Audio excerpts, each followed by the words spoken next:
So let's talk a little bit about our friend, Senator John Fetterman. Maybe your friend. What? It's not my friend anymore. Yeah.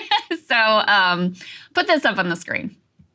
Senator Fetterman, who has become very aggressively pro-Israel, like one of the most pro-Israel members of the Senate, just gave an interview in which he also broke with the left on immigration. And he told NBC News, quote unquote, "I am not a progressive." Really? That's very interesting, because that is not at all what you've been saying for the entirety of your political career since you burst on the scene in Pennsylvania, where you wrapped yourself when it was convenient in Bernie Sanders and endorsed him in 2016 and called yourself, progressive routinely, especially when you're asking for money. I'll give you some of those examples in a moment. But even on the immigration piece, this is a total 180 from the way that he campaigned, and noteworthy because his own wife is actually an undocumented immigrant from Brazil. Here's one of the campaign ads that he ran when he was sounding a very different note on the topic. Take a listen. I'm proud of my wife Giselle's origin story, and I'm so grateful for the sacrifices that her mother made all those years ago to come to this country looking for a better life. Because if they didn't, I wouldn't have the incredible family that I have now and the partner that I have in Giselle. The Statue of Liberty says, "Send us your poor huddled masses." And as long as we remain true to that original sentiment, America will continue to grow and prosper because immigration makes America America. We diminish ourselves and are never more un-American when we eliminate citizenship for those that just simply want to contribute and be a part of our great country. So, like I said, very different from the tone he is striking now on immigration. And this is all, of course, in the context of this potential aid bill, which absurdly ties together Israel, Ukraine, and tougher border enforcement policies.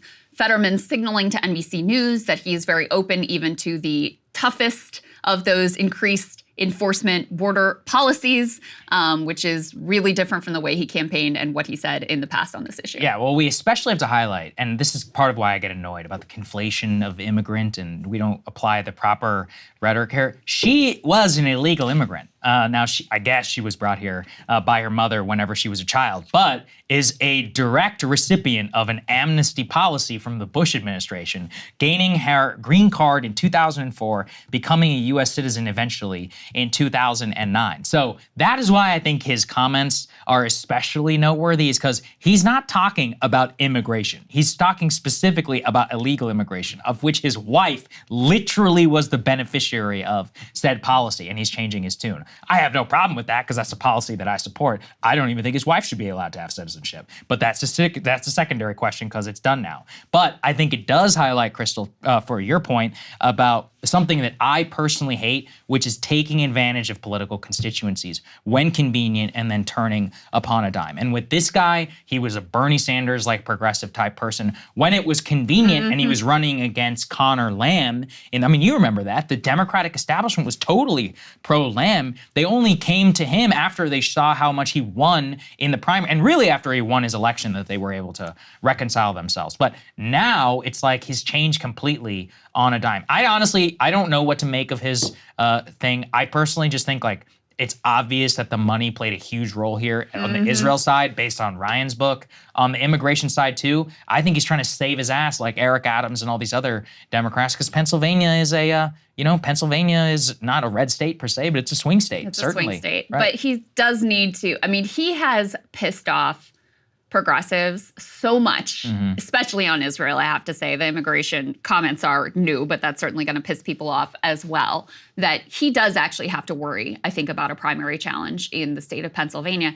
And on the immigration front, like, it's a long time before he has to face re-election. So to be making this hard pivot right now, it really is a head scratcher. And just to give you some of the proof, because there were a lot of people, put this up on the screen, who were like, hey, this individual says, funny, he was a progressive when he was asking me for my effing money. and posted a bunch of examples. I mean, these were not hard to find. He's retweeting, he's tweeting his Bernie support. Retweet if you're standing with these progressive champions, he says, with a picture of Bernie and a picture of him. Progressive rhetoric is great, but progressive results are 100, he tweeted. He tweeted also, we have started a progressive movement here in Pennsylvania. So gee, I wonder, John Fetterman, where people got the idea that you were a progressive with consistently progressive principles. Now, what the hell happened here? I don't know. I mean, did the Strokes shake something loose? Possible. But I think you're right, Saagar, that the best indication we have is what happened with Israel. He made an incredibly politically cynical and expedient decision with regard to Israel policy. Ryan Grimm reported it out. Basically, he saw that AIPAC money and AIPAC-affiliated money was coming into these Democratic primary races aggressively on the side of anyone who had any dissenting word on Israel and Palestine. And so he went to them himself and was like, okay, here's my position. Is this good enough? They're like, no, you need to make this change and this change and this change. He's like, okay, done. Here's where it is. And he ran with that and has now aggressively leaned into that. So I have to think this is all cynical political maneuvering.